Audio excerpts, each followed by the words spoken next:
Hi, it's Will from StormTheCastle.com, and in this tutorial I'm going to show you how to make rock and stone wall molds for your dioramas and for your model railroads.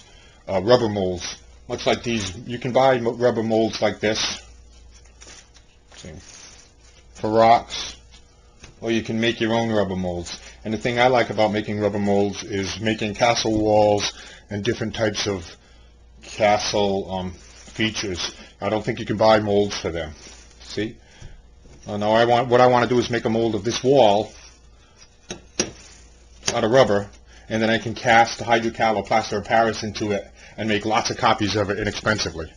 So it'll be real cheap once I make a mold. It's real cheap to make a whole bunch of them. If I wanted to make a big castle, I can make a rubber mold and then cast it many, many times. And you use that mold over and over again to make lots of castle wall stuff. Same thing goes for terrain. Let's say you find an interesting rock or stone formation and you want to make a mold of it. Rather than taking it and putting it in your diorama, you can make your own mold right from it, which is kind of nice. So here's a mold that I made.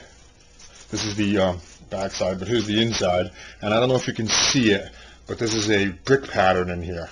Nice brick pattern. So I've used this mold over and over again to cast myself large walls of brick. It's kind of nice. And the detail comes out really well. Rubber works really well. So all you have to do is you need a product like this called latex rubber. Woodland Scene sells this. Then all you do is spread it on your mold. Like that. Excuse me, you spread it on your object. The object that you're going to be making a mold out of. So I won't do that whole thing for you.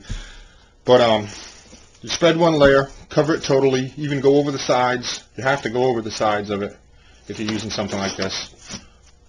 And then let it dry. And then you do a second and a third coat as a minimum. You do at least 3 coats. I recommend you do 4 or 5 coats. If you want your mold to be extra strong, after your second coat, cover it completely with a very thin material like a cheesecloth or a gauze, and then apply your third coat. So now that cheesecloth will be right inside the rubber. So it's kind of nice. It's a nice thing to do, and it'll actually save you a lot of money if you want to make a lot of repetitions of the same thing. It's kind of a fun project. See, I can do this kind of a rock. Once these are cast, I can actually, make a mold of this if I wanted another mold of it. But one thing about latex rubber, some people are allergic to it, so you might want to wear some kind of gloves. If you're not sure, you might want to wear gloves when you're using it, because some people do have allergies to latex rubber. It can irritate your skin. So that's how to make rubber molds. It's really pretty easy. Do at least 3 coats. Let it dry between coats. Make it, glob it right on there. Put plenty of it. Make it nice and thick. Run it over the sides so you'll have a lip. There's a lip there that the hydrocal or the plaster of Paris will fill in. And this is a very thin mold, but you can make thicker molds too of bigger objects. Just make sure you can get the object out of the actual rubber that you make. So that's how to make molds. Thanks very much. Okay, I just wanted to show you real quick that I've got that mold covered up. Looking good.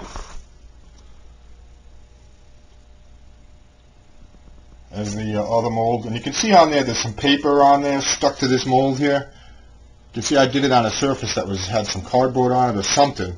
So make sure you work on a hard surface like this so the paper doesn't stick. It doesn't affect the mold. The mold is fine, but just watch for that.